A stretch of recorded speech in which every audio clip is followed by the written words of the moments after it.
적합한 그런 찬양을 선곡을 참 잘한, 그리고 제가 올라오면서 항상 이렇게 찬송을 듣고 좀 감동을 받고 이렇게 하는데, 오늘이 아마 여기 와서 흘린 눈물 중에 제일 많이 흘리지 않았나라는 생각도 들고요.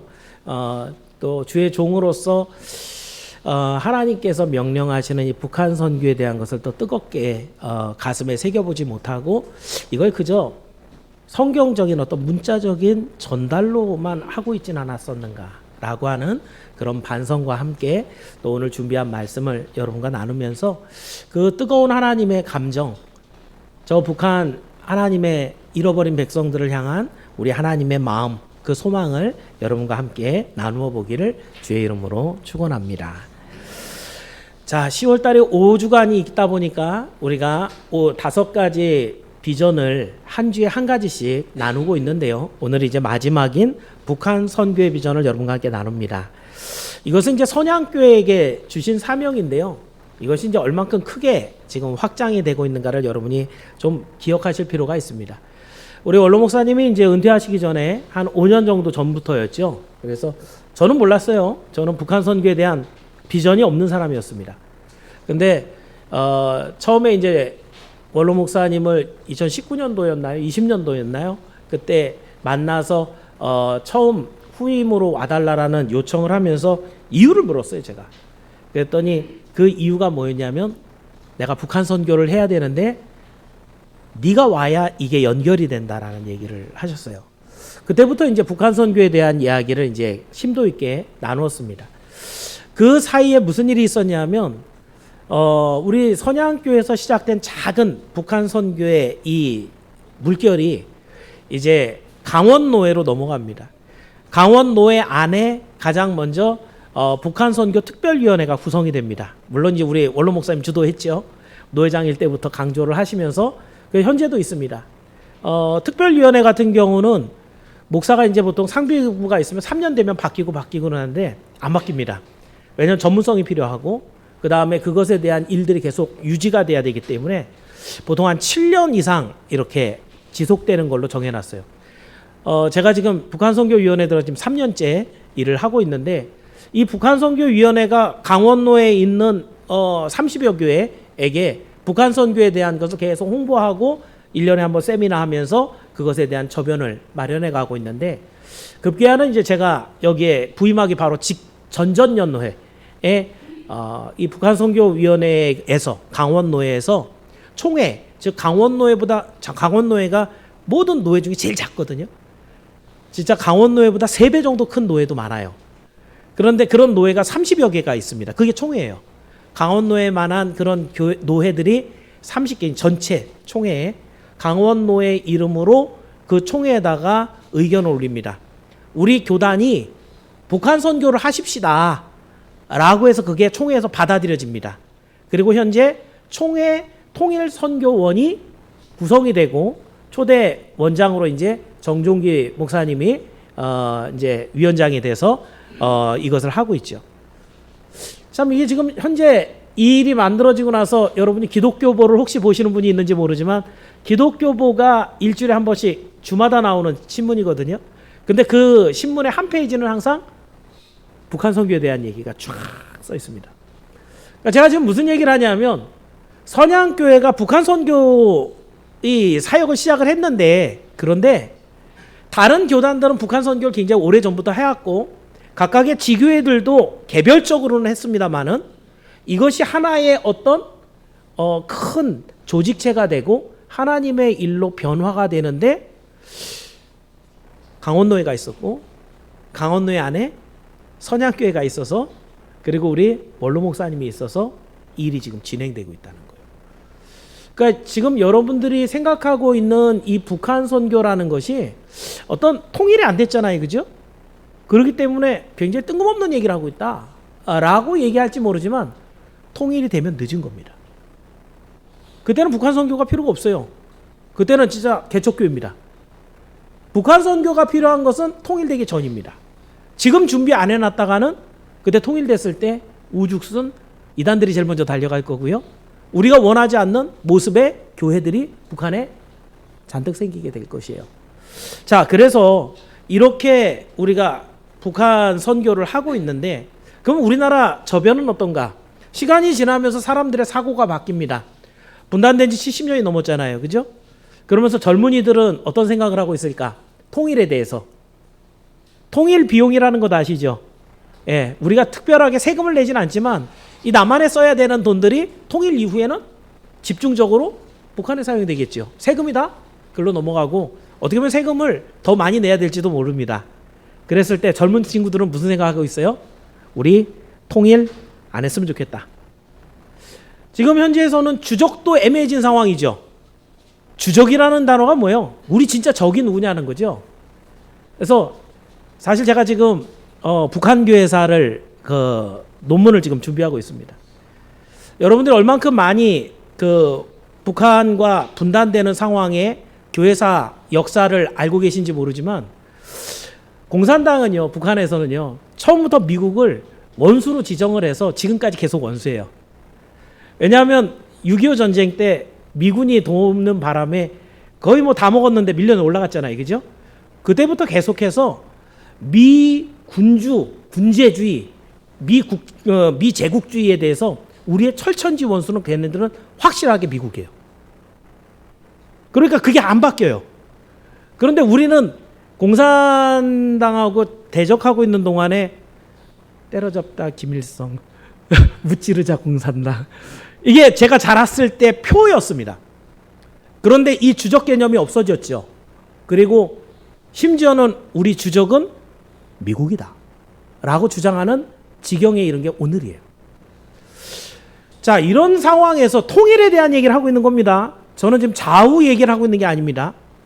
이런 상황에서 남과 북은 여전히 대적하고 있는 관계에 있습니다. 대륙간 탄도미사일을 마련하고 있습니다.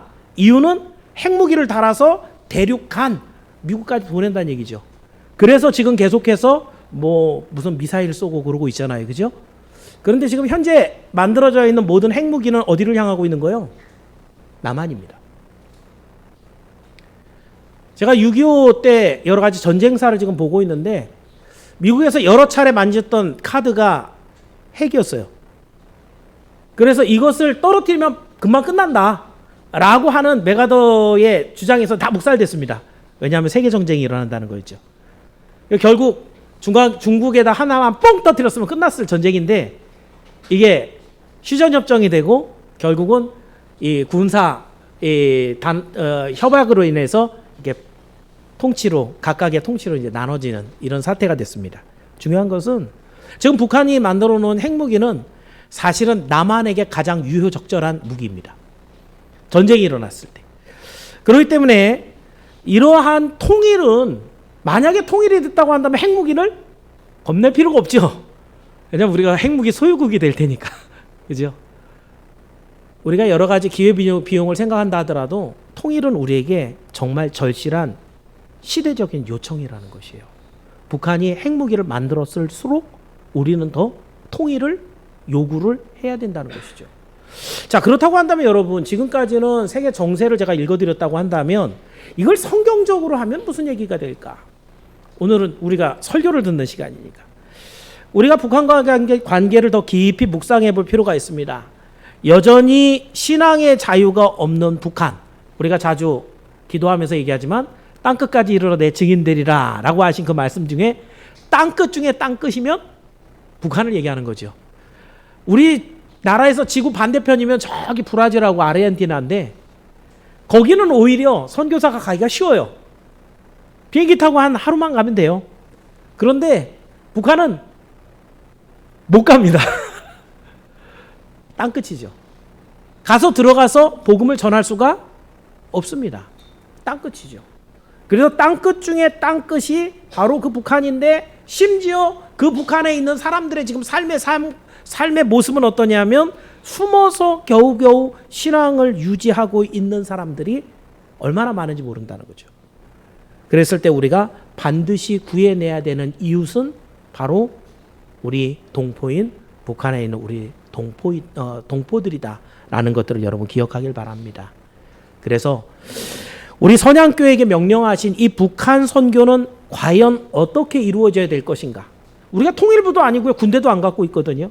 모이는 사람 숫자도 별로 안 돼요.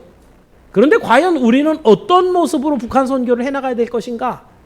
오늘 여러분의 기도는 어떻게 하나님 앞에 상달되어야 될 것인가 살펴보시면서 이 시대에 우리에게 주신 이 북한 선교의 비전을 통해서 여러분의 삶도 우리 하나님의 능력과 복을 누리고 하나님의 뜻도 우리 하나님의 영광 가운데 이루어지기를 주의 이름으로 축원합니다.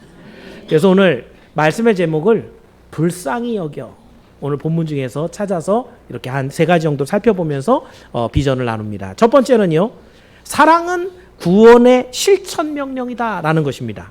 자, 조금 뻑뻑한 그런 단어를 제가 사용했지만 오늘 본문의 시작은 율법 교사가 찾아와서 예수님께 질문을 하는 내용입니다. 뭘 물어봤냐면 내가 무엇을 하여야 영생을 얻으리이까? 구원받고 싶은 거죠. 영원히 살 수 있는 영생이에요. 내가 건강해지려면 어떻게 해요? 돈 어떻게 많이 벌어요? 이 정도가 아니고 이 율법학자는 지금 아주 본질적인 질문. 내가 어떻게 해야지 영생을 얻어요? 이거를 예수님께 물어봤어요. 근데 우리 예수님의 이 대화법을 여러분이 한번 잘 연구를 해보시기 바랍니다. 대답을 해줘요, 안 해줘요? 안 해줘요. 그리고 물어봐요. 이 사람 뭐에 전공한 사람이에요? 율법학자니까. 그러니까 뭘 물어봐요? 율법에 뭐라고 써있니? 이걸 물어보셨죠. 자, 이 사람 대답입니다. 27절 말씀인데요. 우리 함께 27절을 읽어보겠습니다. 27절 시작.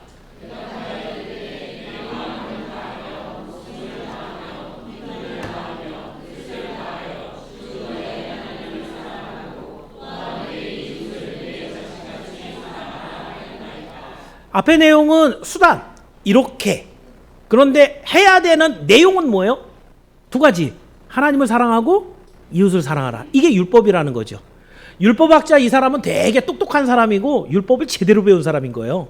율법 그 많은 것을 확 줄여갖고 한 문장으로 설명하면 이 답이 맞아요.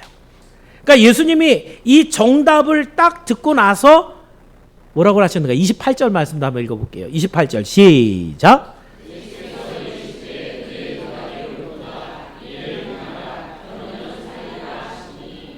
여러분 이 말씀을 읽어보고 혹시 이렇게 마음에 확 다가오는 게 없습니까?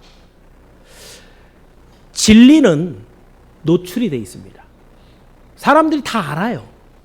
예수 믿으면 구원받는다는 걸 안단 말이죠. 교회가 하나님의 말씀을 선포하고 있다는 걸 알아요. 그 교회가 구원의 방주라는 거. 조금 있어 12월 25일 성탄절은 뭐한 날이에요?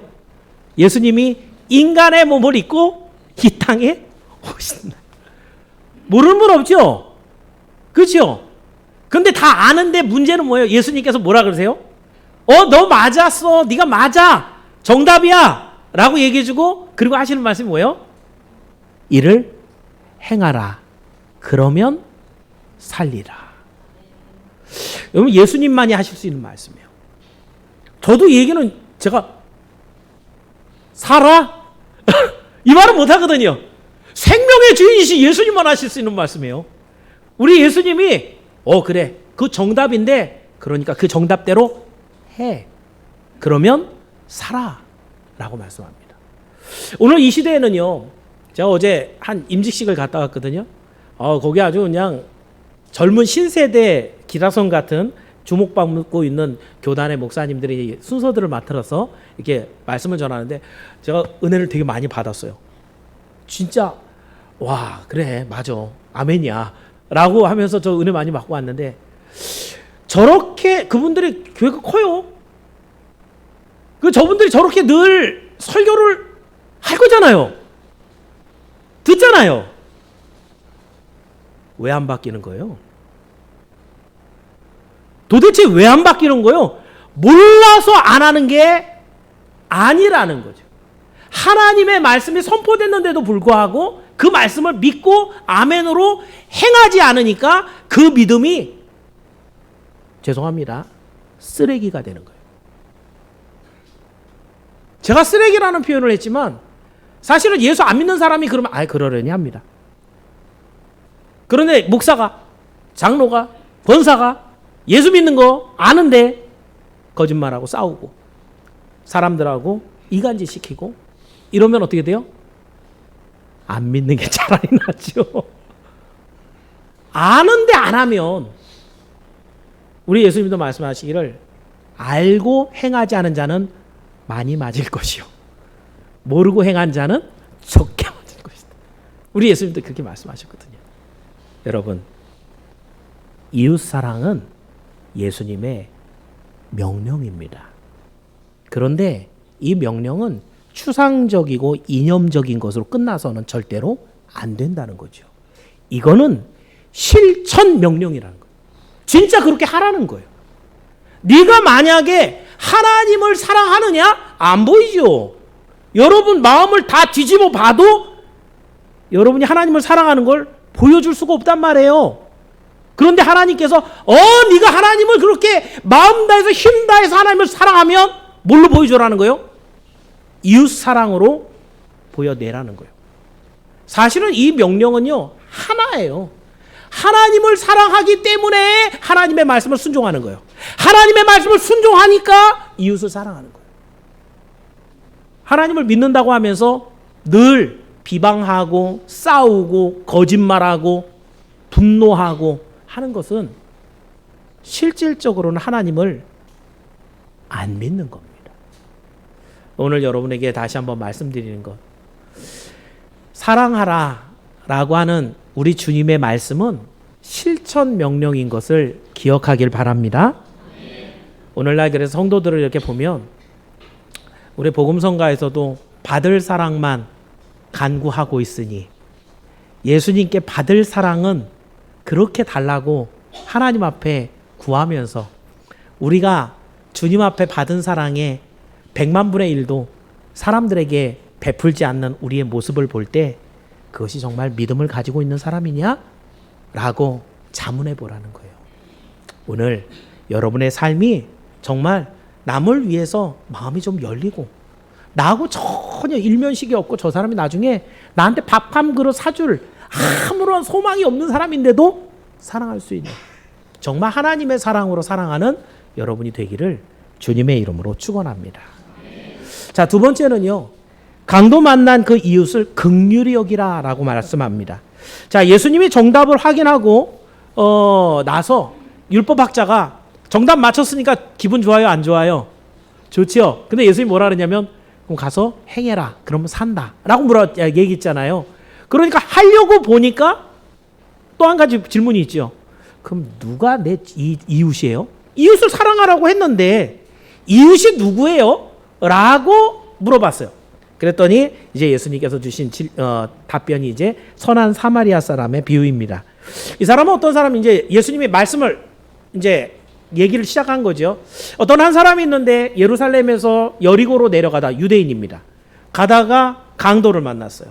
강도 만났으니까 어떻게 되겠어요? 일단 가진 거 다 뺏겼겠죠. 자기 스스로 어떻게 치료할 수 있는 돈이 안 남았습니다. 그런데 거진 맞아서 죽을 지경이 됐다고 그랬어요. 그러니까 스스로가 뭐 피 흘리고 있을 거고 쓰러져 갖고 널브러져 있는데 일어날 힘도 없는 그런 상황에, 다시 말하면 스스로의 능력과 힘으로는 일어날 수 없는 상황까지 아주 바닥까지 떨어져 있는 이런 위기에 있는 사람입니다. 자, 이 사람이 소망하는 건 단 한 가지. 누가 지나가다가 나를 좀 도와줬으면 좋겠다. 그래야 내가 살겠다라는 거죠. 자, 그때 이제 한 사람이 지나갑니다. 첫 번째 지나간 사람은 예수님이 누굴 등장시켰냐면 제사장입니다. 제사장 뭐 하는 사람이에요? 하나님과 사람 사이에서 중재하여서 죄로 죽은 사람을 살려 하나님 앞에 붙여놓는 사람이 제사장이에요. 제사장의 본질적인 역할입니다. 제사장은 그래서 가장 다른 사람들 중에서 거룩하고 하나님 앞에 살리는 일에 항상 특성화되어 있는 사람이 제사장이에요. 우리가 딱 봤을 때 야, 제사장이면 살리겠다. 그런 생각이 딱 들었는데 예수님이 뭐라 그래요? 그냥 지나쳐갔다. 여기에는 목사라는 직함을 갖고 있고 장로라는 직함을 갖고 있다 그래서 누구나 다 사랑을 풍성하게 베풀고 있는 것은 아니라는 거죠. 그 직함을 받았기 때문에 그때부터 갑자기 사랑이 생긴다는 것도 아니라는 거예요. 어제 제가 임직식 갔다 왔다 그랬잖아요. 그 임직식에서 목사님들이 한 3번인가 4번을 반복한 얘기가 있어요. 임직 받고 나서 사람이 바뀌면 안 됩니다. 우리는 보통 바뀌어야 된다고 생각하잖아요. 그죠? 뭐 어떻게 바뀌어야 된다 그래요? 예수 잘 안 믿던 사람 더 잘 믿고, 기도 안 했던 사람 더 많이 믿고, 기도하고 이래야지 그래도 직분 받은 의미가 있잖아요. 근데 이분들은 거꾸로 얘기를 하세요. 왜 장로가 됐을까요? 기도 열심히 해서. 왜 권사가 됐을까요? 사람들한테 선을 많이 베풀고 신방 열심히 해서. 근데 사람이 장로가 되고 권사가 된다면 바뀌어요. 어떻게? 내가 장로인데 따라와. 바뀐다 그죠? 그 목사님들이 이걸 너무 많이 반 거예요. 장로가 되고 권사가 된다면 사람 바뀌지 마십시오. 당신들 모습 그대로만 유지해도 됩니다. 그 정도만 하면 안 됩니다. 그죠? 하나님께 받은 직분은 감당하라고 준 거예요. 그런데 지금 세상이 어떠냐? 그 교회에서 받은 직분을 감투처럼 여기는 거죠. 자기 어떤 명함처럼 딱 내밀고 내가 그만큼 높은 데 올라갔다고 생각을 해서 거들먹거리고 교만해지는 것이 지금 이 시대 교회의 모습들이란 말이에요. 거기 목사님들도 똑같이 얘기합니다. 장로는, 권사는 섬기는 사람입니다. 헌신하는 사람입니다. 주의 종에게 정말 함께 지혜롭게 순종하면서 같이 하나님의 교회를 받드는 사람들입니다. 똑같이 얘기를 해요. 근데 얼마나 배신을 많이 당했으면 세 분의 목사님이 똑같이 사람 바뀌면 안 됩니다. 바뀌면 안 된다는 얘기 저는 한 번도 안 했죠. 그죠? 바뀌어야 됩니다. 바뀌어야 돼요. 하나님의 말씀으로 바뀌어서 하나님의 뜻대로 살아가는 사람 바뀌어야 돼요. 오늘 본문에 있는 제사장은 어떤 사람인 거예요? 안 바뀐 거죠. 오히려 그 제사장이라고 하는 그 직분을 온전하게 감당하지 않고 못 본 척하고 외면하고 그 사람이 죽던 말던 신경 끄고 자기 길 가는 사람. 제사장이었습니다. 두 번째 지나간 사람이 있었습니다. 레위인입니다. 혹시 그 제사장이 나는 근데 피 흘려. 무서워. 저건 난 못 봐. 이럴 수 있잖아요. 그죠? 근데 레위인은 뭐 하는 사람이에요? 제사를 위해서 동물을 잡습니다. 피를 항상 흘리는 사람이에요. 그러니까 피 봐도 별로 안 무섭겠죠. 그죠? 또 그 모든 것들을 각을 떠갖고 제단에 올리는데 싹 씻어야 돼요. 깨끗하게. 지금 이 강도 만난 사람 어떻게 됐어요? 피투성이가 되고 막 쓰러져 있단 말이에요. 누가 제일 잘 깨끗하게 닦아주고 소독해 주겠어요? 레위인. 레위인이 등장하면 이 사람이 기능적으로도 경험적으로도 고쳐줄 수 있을 것 같아 라고 우리의 기대를 자아내는 사람인데 이 사람도 지나갑니다. 무슨 말이에요? 돈이 많고 여유가 있고 그런 위치에 올라가 있다고 해서 그런 기능적인 그런 것들을 갖고 있다고 해서 하나님의 말씀대로 사랑하는 명령을 수행할 수 있느냐? 그건 아니라는 거죠. 자, 마지막으로 한 사람이 지나갑니다. 이 사람은 사마리아 사람이랍니다. 지금 이 동네는 예루살렘이니까 이스라엘의 3분 하면은 맨 밑에 우리로 얘기하면 부산쯤 되는 곳에 예루살렘이 있거든요. 부산보다는 좀 위겠네요. 근데 그 대구쯤 된다고 보시면 돼요.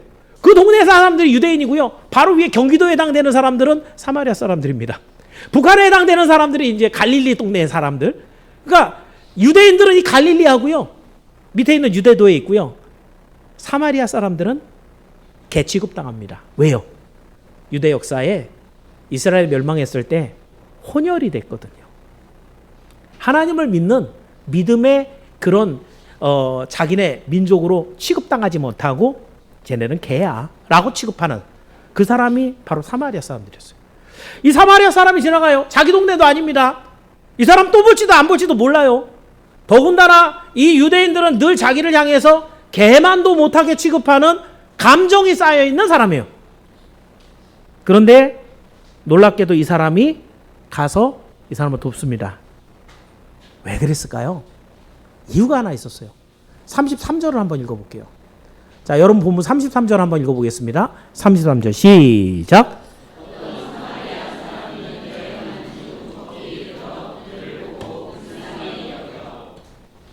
이 사람이 왜 도와줬대요? 불쌍히 여겨. 이 사마리아 사람에게는 제사장이나 레위인에게는 없었던 한 가지가 있었는데 그게 바로 불쌍히 여기는 마음입니다. 원어를 읽어드리면 에스프랑코 니도스테란 단어예요. 이게 이제 중간태이기 때문에 과거형으로 가면은 접두어인 에를 붙이는데 원형이 뭐예요? 스프랑코 니조마이입니다. 그러니까 불쌍히 여기는 마음. 이 마음은 원래 누구 거예요? 이건 하나님 거죠. 그죠? 여러분 왜 구원받았어요? 하나님이 여러분을 불쌍히 여겼어.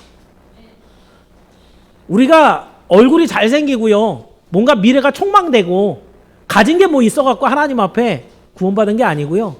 하나님이 보니까 피 흘리고 죽어가고 있는 거예요. 아무도 도와줄 사람이 없는 거예요. 그 자리에 꼬꾸라져서 죽는 것밖에는, 그렇게 살아가다 지옥에 떨어지는 것밖에는 아무런 변화가 일어나지 않을 그 사람을 보고 우리 하나님이 불쌍히 여겨서 우리에게 예수님을 보내준 줄 믿길 바랍니다. 그 불쌍히 여기는 마음이 이 사마리아 사람에게 있었고, 이 사람이 얼마나 돈이 많았을까요? 다음 날 보니까 2데나리온을 이 주막주인에게 맡기고 갔다고 했는데, 이 사람 돈이 되게 많은 사람일까요?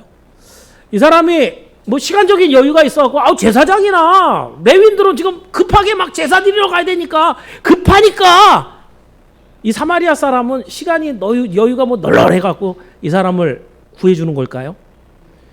누군가에게 사랑을 베풀 때, 누군가에게 정말 선행을 할 때 이 사람이 갖고 있는 돈이나 시간은 이 사람을 도울 수 있는 그 어떤 요소가 되지 않습니다.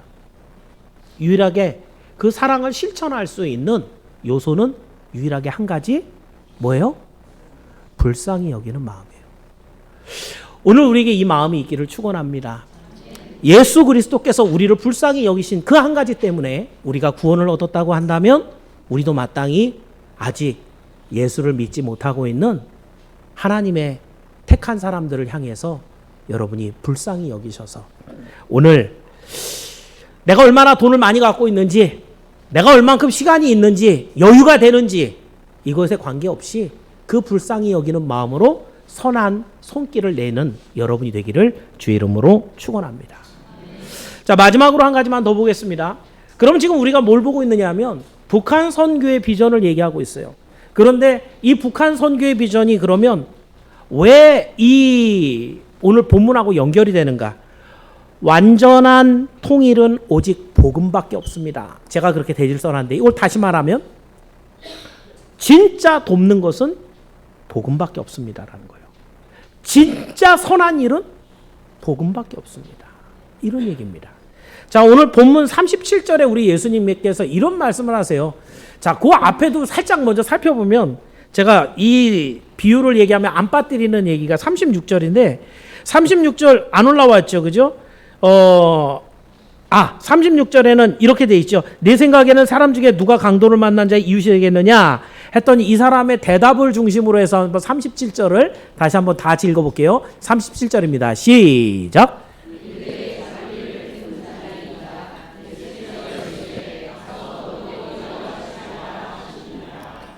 대답을 한 사람이 뭐라 그래야지 맞아요? 사마리아 사람이요 이래야 되잖아요. 그죠? 근데 뭐라 그래요? 신경질 났다는 얘기죠. 그죠? 아니, 제사장이 할 수 있지. 지금 꾸며서 얘기하는 거잖아요. 레위인도 할 수 있지. 근데 하필이면 갖다 댈 것도 없이 그냥 사마리아 입에 올리기도 싫은 거예요. 분명히 예수님은 누가 나의 이웃입니까? 라는 걸 물어봤어요.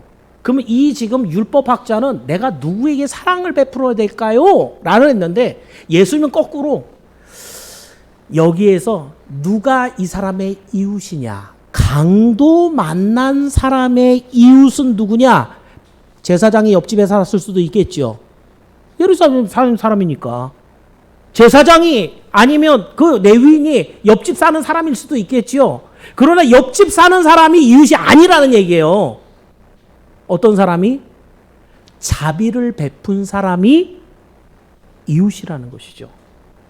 자, 오늘 이 본문에 지금 여러분이 읽은 37절에 너도 이와 같이 하라 라고 했을 때, 이 북한에 있는 상황을 여러분이 다시 한번 생각을 해보기 바랍니다.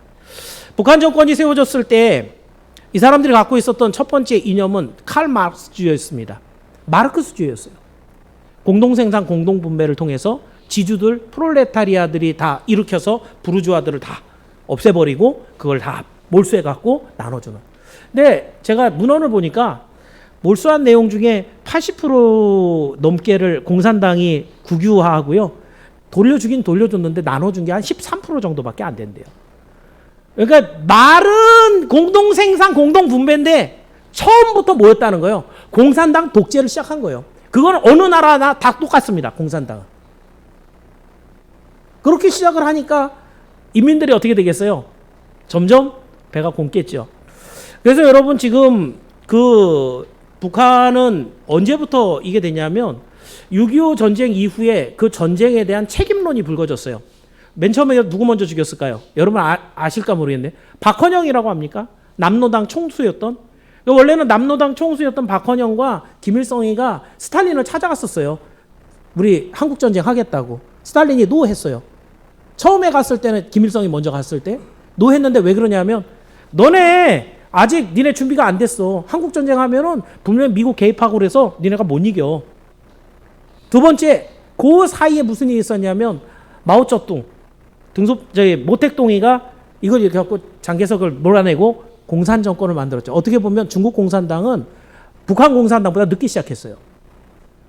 그런데 이 장개석에게 가서, 그 모택동에게 가서 너희들이 만약에 북한이 전쟁 중에 위태로워진다면 중국이 참전한다라는 돕는다라고 하는 약속을 받아와라. 그러니까 스탈린이 머리를 쓴 거예요. 자기 혼자 이 모든 전쟁에 책임을 질 수는 없다는 거죠. 배우지만. 그랬을 때 힘들고 어려울 때 중국이 도와준다고 한다면 내가 오케이 해주겠다.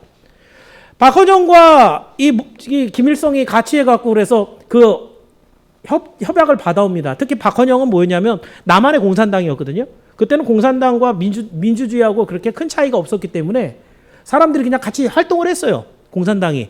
근데 박헌영이 내걸었던 게 뭐냐면 만약에 북한에서 내려온다고 한다면 우리 남한에서는 남노당 중심으로서 20만 명의 군대를 일으켜서 같이 협조해 주겠다 이랬다고요.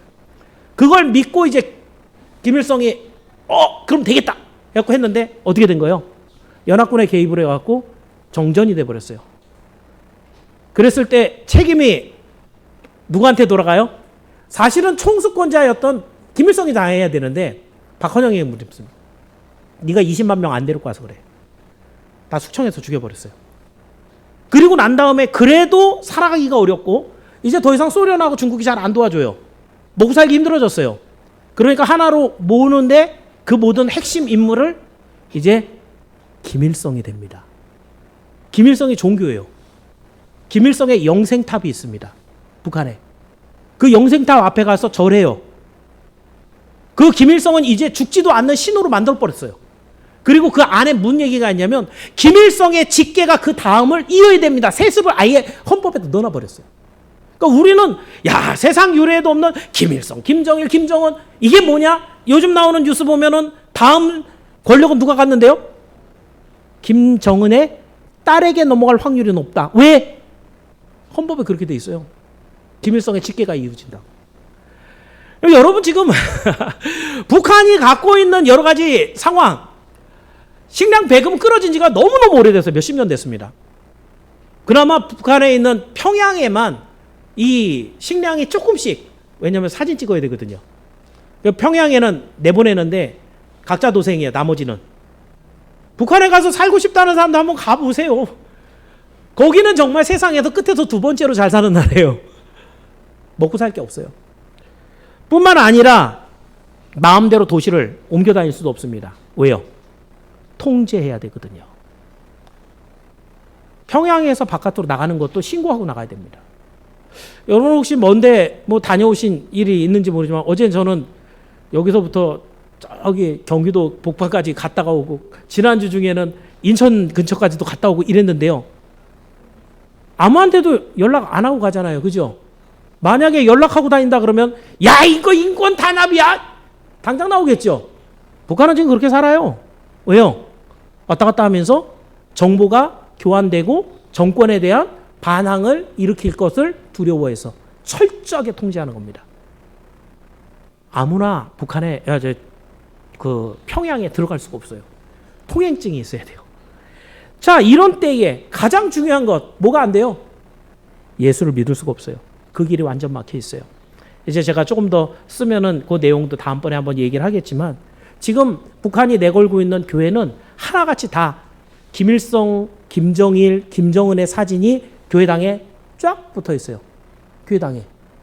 그리고 공산당이 내걸고 있는 모든 것들을 아주 우호적으로 이걸 먼저 해야 된다라고 하는 그런 데가 바로 북한의 현재 지상에 있는 교회들이에요. 그나마 지하에 있는 교회들, 교회면 몇 명이나 모일 것 같아요? 지하교회. 평균 5명. 그게 교회 하나예요. 더 모일 수가 없어요. 아는 사람들끼리만 확실하게 이거는 피로 맺어진 사람들만 모여갖고 예배를 드려야 되기 때문에 만약에 누구 하나대로 같이 예배를 드릴 거 없어요. 북한교회. 하나님의 복음이 철저하게 막혀져 있어서 내가 지금 죽어 있어서 피 흘리고 쓰러져서 신음하고 있는데 누가 지나가면서 아무도 거들떠 봐주지도 않고 건져줄 수도 없는, 그래서 김일성 3대 세습을 통해 김정은 치하에 있는 이 북한 공산당 아래에 있는 북한의 동포들이 오늘 본문에 있는 강도 만난 우리 이웃과 똑같은 상황에 있다라는 얘기를 드리는 거예요. 그렇다고 한다면 여러분, 우리는 이 세상에 수많은 어려운 사람들, 아프리카 난민들도 있고요. 다른 데 전쟁 때문에, 내란 때문에 지금 하마스 이런 사람들 보면 불쌍해, 도와줘야 되겠다 라는 생각이 들지만, 여러분이 이 세상 가난하고 힘든 사람들 중에 가장 우선적으로 불쌍하게 여겨야 되는 사람이 있다면 그 사람은 우리하고 말 같은 얘기를 하는 북한 동포들인 겁니다. 그리고 만약에 그러면 여러분이 이 사람들 어떻게 돕고 싶어요? 인도주의적으로. 우리 정주영 씨가 소 몰고 북한에 올라갔었죠, 그죠? 예. 그 이후에 우리 정권에 보면 김대중 정권이, 노태우 정권이, 노무현 정권이 그렇게 많은 해법 정책을 통해서 북한에 많은 지원을 했어요. 그게 다 뭘로 돌아와요? 핵 만들었습니다. 이거는 제가 얘기하는 게 아니라 탈북민들이 얘기하는 거예요. 그렇게 돕지 말라는 거예요. 단 쌀 한 톨도 인민에게 돌아오지 않는다는 거예요. 다 공산당이 받아서 이 NGO 단체가 그렇게 몇 컨테이너씩 갖다 주는데 다 받을 때는 심지어는 이런 것도 있어요. 어떤 사람은 내가 이거를 인민들이 다 받을 때까지 나는 안 떠나고 먹는 것까지 보고 갈 거예요. 그러면 한 마을을 딱 지정을 해요. 그리고 통제된 사회니까 이 사람을 데리고 그 마을로 먼 길을 돌아가고까지 가요. 그 동네에 50여 가구가 있다. 그 동네의 가구에게 50여 가구에 쌀을 배급해 줍니다. 그람수 달아서. 그리고 한 집, 몇 집만 딱 밥을 하게 해요. 그 집에 밥 먹는 그 사진을 그 사람 지금 잘 분배가 됐네. 제가 지금 한 거 실제 얘기예요. 탈북민이 한 얘기예요. 그리고 이 사람이 딱 돌아가고 나면 그대로 반납. 그러니까 우리는 지금 NGO 단체를 통해 갖고 북한의 인민들에게 뭔가 먹을 것, 도울 것을 보내준다고 얘기를 하지만 단돈 10원도 인민들의 손에 들어가지 않는다라는 거예요. 그러니까 돕긴 도와야 되는데 어떻게 도와야 돼요? 자, 어떤 분은 기도합니다. 무슨 기도하냐면, 하나님, 하늘에서 번개를 떨어뜨려갖고 저 김정은 정권을 박살을 내어서 완전히 끝장내 주십시오. 그런 기도하는 분들 많죠. 태극기 부대에 있는 분들 그런 기도 많이 해요. 그러면 어떻게 될까요? 그때는 엄청난 일이 생깁니다. 아까 얘기했던 1.4후 때 중공군에 개입했던 그 협정과 같이 북한이 유사시에 있을 때 중국은 자동 개입권을 갖고 있습니다. 그럼 어떻게 돼요? 우리가 만약에 어렵다 그러면은 이렇게 하면은 우리가 만약 북한하고 이렇게 전쟁이 나면은 군대가 밀고 들어가야 되잖아요. 아무리 빨리 가도 시간이 걸립니다. 이 우크라이나 지금 러시아가 못 먹잖아요. 그죠? 그런데 중국이 북한 들어가는 건 아니에요. 그냥 확 열고 가요. 왜냐하면 협정이 있으니까. 그럼 그렇게 되고 나면 우리는 어떻게 돼야 돼요? 이젠 북한이 아니라 중국하고 통일을 논의해야 돼요. 이것도 방법이 아닌 건 알겠죠. 어떻게 하라는 거예요, 그러면? 북한 선교를 위해서 여러분이 이렇게 지금 기도도 하고 통일을 준비하고 있는데, 아니, 돈을 보낼 수도 없어. 거기 들어가지도 못해. 북한 공산당이 멸망해도 안 돼. 방법이 없어요. 방법 뭐밖에 없어요? 복음밖에 없습니다. 이게 굉장히, 목사님 할 말 없으니까 얘기할지 모르지만 지금 우리가 북한에 복음을 보내고 있습니다. 여러분이 사실은 전파를 통해서 우리 원로 목사님이 조선어 성경 읽기 하잖아요. 계속해서 지하교회가 많아지고 있습니다. 모퉁이돌 선교회에서 거기가 이제 완전하게 다 정보력을 갖고 다 하는 게 아니잖아요. 거기 들어갈 수가 없으니까. 근데 거기에서 추산하는 걸로 보면 올해에만도 200교회 이상이 만들어졌어요. 근데 숫자로 얘기하면 얼마 안 되긴 할 거예요. 그런데 그렇게 계속해서 하나님의 말씀을 듣는, 또 그저께죠. 지난주 목요일이죠. 우리 원로 목사님이 아마 인천에 가서 우리 김다윗 강구사님 있는 그 교회 가갖고 같이 쌀 포장했습니다. 1kg 딱 담습니다. 거기에 복음 성경 집어넣고요. 그 다음에 USB $1 지폐 하나 넣습니다. 보여야 되니까. 그리고 밀봉해갖고 바다에다 던져요. 몇백 개 던집니다. 그러면 그게 해류를 타고 그대로 가요. 이게 계속 여러 차례 하다 보니까 해류가 딱 도착할 때쯤 되면 인민들이 거기 나와서 기다리고 있다가 다 나눠줘요. 그 보통 하는 사람 이제 지하교회에 있는 사람들이 이미 알고 그게 전도잖아요. 또 한 가지는 풍선. 이제 지난 정권에 문재인 정권을 제가 제일 진짜 싫어하는 게 뭐냐면 그 정책이 다 틀려먹었다는 거예요. 성경적인 반성경적인 정책을 썼다는 거예요. 올해 헌법재판소에서 이렇게 풍선 날려보낸 거, 이걸 막는 법은 미헌이다 결정 났죠. 하나님의 말씀을 담아서 우리가 몸이 못 가니까 풍선을 띄운다고. 이것도 그 사람 특전사 출신이라서 기류를 읽어요. 그래서 가서 뻥 터져 거기에 쫙 퍼지게끔. 그 풍선 안에 뭐 넣냐면 USB. 그 $1 지폐. 무거우면 안 되니까. 쌀은 못 넣어요. 그래갖고 이것을 받는 사람들마다 껴보고 확인해보고 그리고 하나님을 만날 수 있게 그 북한의 현재 실정을 얘기하는 삐라 몇 개 이렇게 거기다 넣어서 보내요. 참 어려운 일을 하는 일이 거죠. 그렇게 그게 법으로 금지되어 있을 때도 이분을 한 달에 한 번 꼭 했습니다. 이런 분하고 지금 우리가 교류를 하면서 그 일을 같이 하고 있고요. 그런데도 불구하고 이분이 이거는 앞으로도 계속 비공개로 한답니다. 왜냐하면 정권이 언제 바뀔지 모르니까. 정권이 바뀌고 나면 어떻게 돼요? 다 노출되거든요. 그러면 우리나라에서 못 보내요. 지금 어차피 불법이 아니니까 얼마든지 누구한테 공고 안 하고 자기 혼자 하는 거예요. 그 교회 혼자 하는 거예요. 거기에 우리 원로 목사님과 SIMC가 지금 동참하고 있어요. 이렇게 하나님의 복음이 들어가서 그 사람들 안에 퍼지기 시작하는 거예요. 우리는 남한과 같이 예수 믿는 그런 나라, 남한과 하나가 되어서 우리는 통일된 나라를 갖고 싶다라고 하는 이런 마음들이 가졌을 때, 안에서부터 아래서부터 올라오는 봉기가 있을 때, 이때에만이 우리가 원하는 통일이 온다는 거예요. 이걸 우리는 그래서 뭐라고 하냐면 복음 통일이다라고 얘기합니다.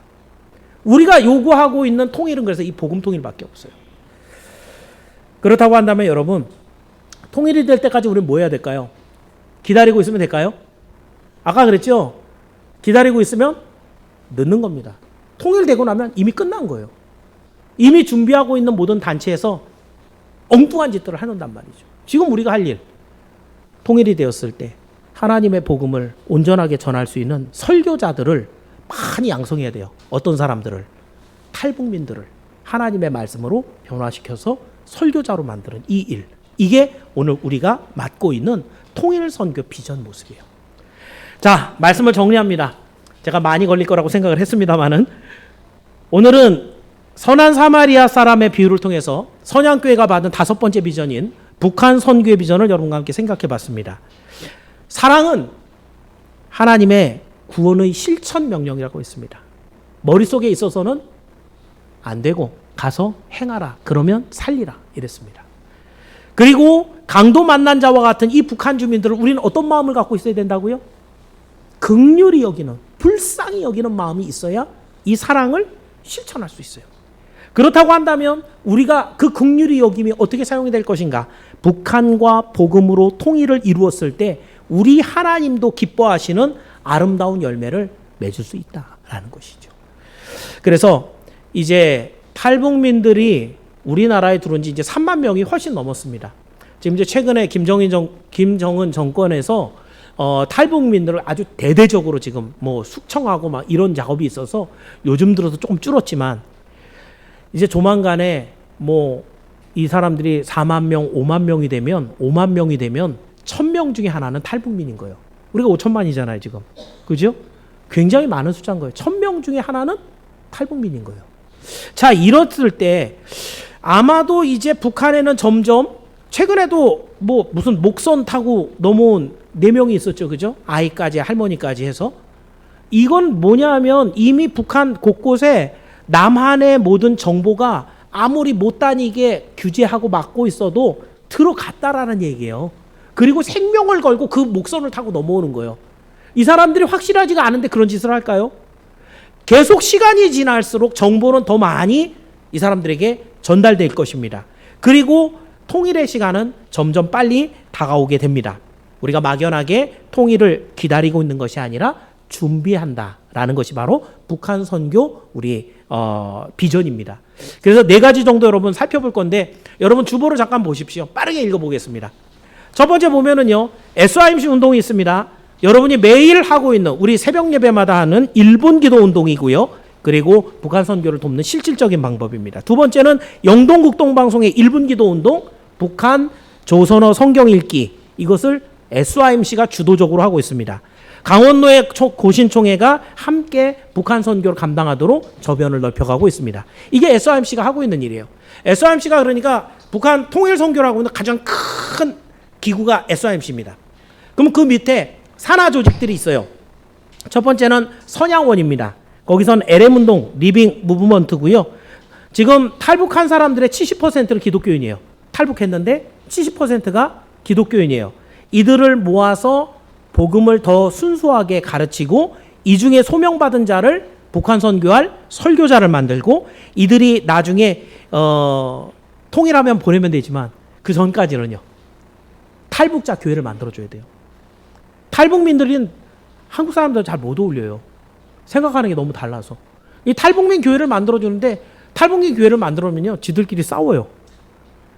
왜냐하면 싸우고 비난하고 정죄하는 게 이 사람들의 체질이거든요. 근데 그냥 만들어 놓으면 싸우고 지지고 볶다가 또 흩어져요. 그래서 탈북민 교회를 어떤 교회를 만들어야 되는가? 비전이 있는 교회. 우리는 통일이 되는 날 우리 성도들과 함께 올라가서 교회 짓는다. 이런 탈북민 교회들을 세워줘야 돼요. 그러니까 탈북자들을 설교자로 만들었는데 통일 안 되면 어떡하지? 걱정할 필요가 없어요. 여기서부터 교회를 만드는 거예요. 그래서 북한에 이 사람들이 함께 올라가서 하나님의 교회를 만들게 하는 거예요. 이게 우리 LM운동이 갖고 있는 가장 중요한 핵심 목적입니다. 그 밑에 SYMC 밑에 LM이 있다면, 우리 선양원이 있다면 또 다른 갈래로는 신학원 운동이 있습니다. 이제 설교자를 만들어야 되잖아요. 그러면은 그걸 가르칠 교수는 신학과 목회를 다 해야 되는 하나님 중심이어야 되고, 그 다음에 내용은 하나님의 말씀을 가르치는 성경 중심이어야 되고, 통일 후에 그 교회를 개척한다라고 하는 교회 중심의 이 목표를 가지고 신학교를 운영합니다. 현재 느헤미야 성경연구원이 지금 오픈해 갖고 하고 있는데 이게 전초예요. 여기에 와 있는 분들은 국내 목사님들, 또 탈북한 분들, 또 탈북한 교회 목사님, 그리고 이 북한 선교에 관심 있는 분들, 성도들.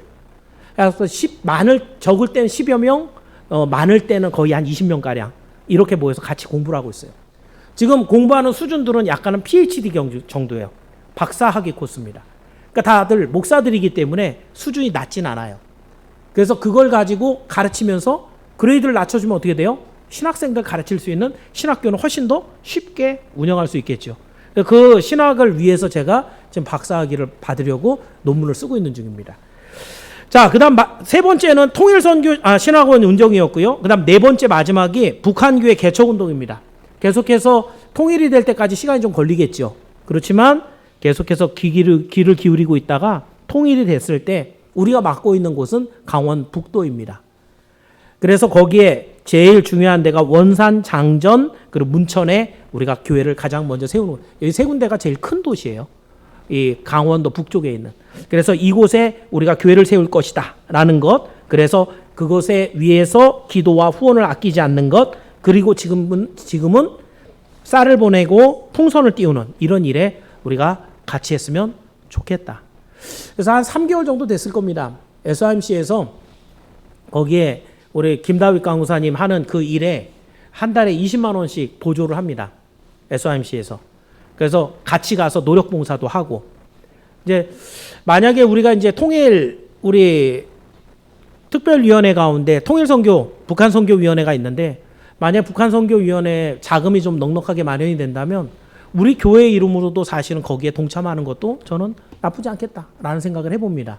이건 이제 우리 북한선교위원회가 함께 기도하고 여러 가지 계획을 하면서 이런 것들도 하면 좋겠습니다. 마무리하겠습니다. 우리 선양교회가 북한 선교의 비전을 받았다. 이건 굉장히 참 이해가 안 가는 부분입니다. 교회가 너무 작잖아요. 이 일들을 감당하기에 진짜 어마어마한 비용, 어마어마한 인력, 어마어마한 수고가 있어야 되는데.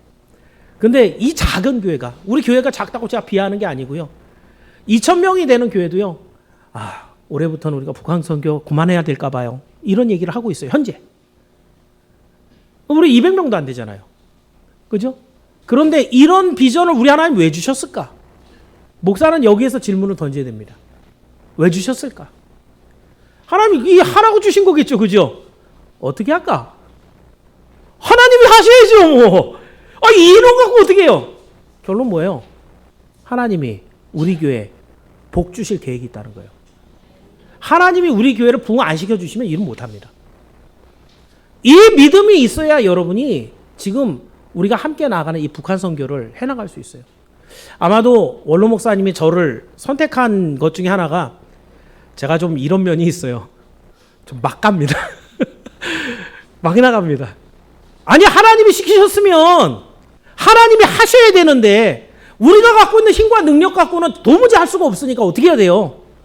하나님 주셔야 돼요. 그걸 믿어야 돼요. 그걸 믿게 하는 게 목사입니다. 그래서 오늘 이 설교를 하는 거예요. 오늘 여러분들이 갖고 있는 이 교회 비전이 얼마나 어마어마한가. 그렇다면 하나님께서 주실 복은 얼마나 놀라울까. 이걸 먼저 볼 줄 아는 눈이 있기를 바랍니다. 그리고 결국 이 일에 같이 동참하여 하나님의 일을 감당하고 난 다음에 우리가 잘해서 한 거 아니죠. 우리가 대단해서 한 것도 아니죠. 그러니까 하고 나서 뭐라 그래요? 하나님, 당신이 하셨습니다.